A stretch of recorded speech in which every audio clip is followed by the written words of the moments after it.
Temple at Zerzura is the latest release in the Lost Cities collection of DLC courses for Walkabout Minigolf, and I think it's set to become a player's favourite on par with some of the most enjoyable and competitive courses they've released so far. But in case you're looking for more detail, this is why you should buy Zerzura. Zerzura is set in ancient Egypt and is based on an often rumoured but never found mythical oasis city located in the Sahara Desert. It features tons of details around the culture, beliefs, inventions, and construction methods from ancient Egypt, as well as authentic artistry to complement.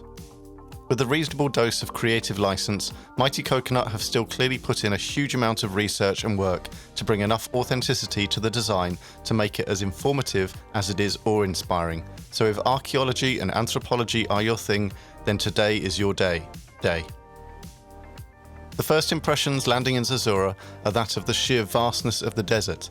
But as you approach the temple buildings, the height of the walls and scale of the structure are truly impactful. This size does not come at the cost of the typical Mighty Coconut details and characterful set decking, as the under construction theme allows for plenty of nods to techniques, tools, and artifacts scattered around the course. There is a journey of juxtaposition throughout the course, as wide open spaces home to multiple hole layouts flow seamlessly into the most compact and enclosed rooms, giving the temple greater realism and allowing the architecture to seem like it existed as a natural space before someone dug a small hole in the ground, stuck a flag in it, and declared it a mini-golf course. All this happens in a way that mirrors the very best courses Mighty Coconut have released, as you feel like you're taking a tour of a working, recently abandoned Egyptian temple.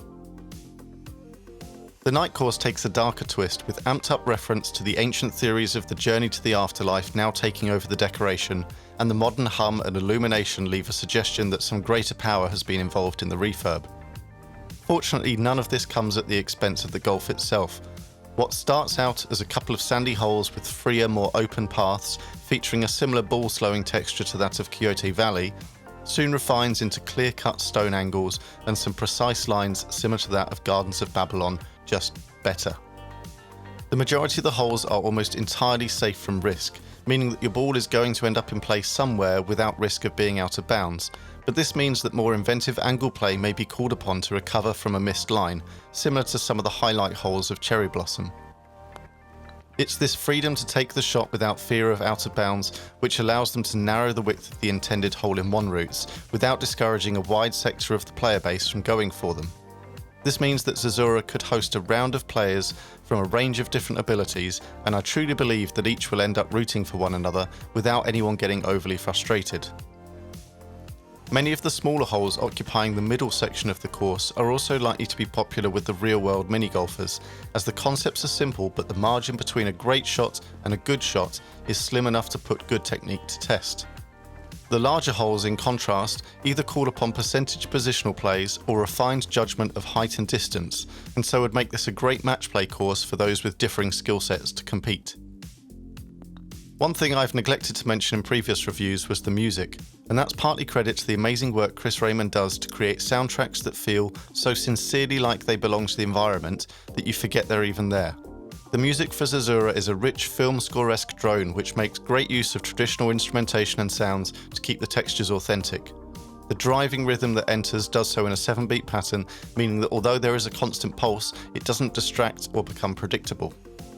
Overall, if you like Cherry Blossom, Quixote Valley and Gardens of Babylon, you will love Temple at Zerzura, and I know the next time I pick up my headset, it will be this course I play first.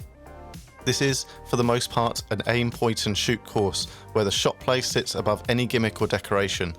The holes could stand alone in a colourless void and would still be engaging, but the temple gives charm and character to admire while you're waiting for someone else to take their shot.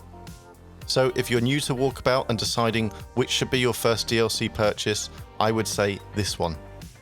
Let me know your thoughts on the course in the comments below, and if you'd like to support the channel, please like the video, subscribe, and have a peek at any of my other guides for more content and pointers.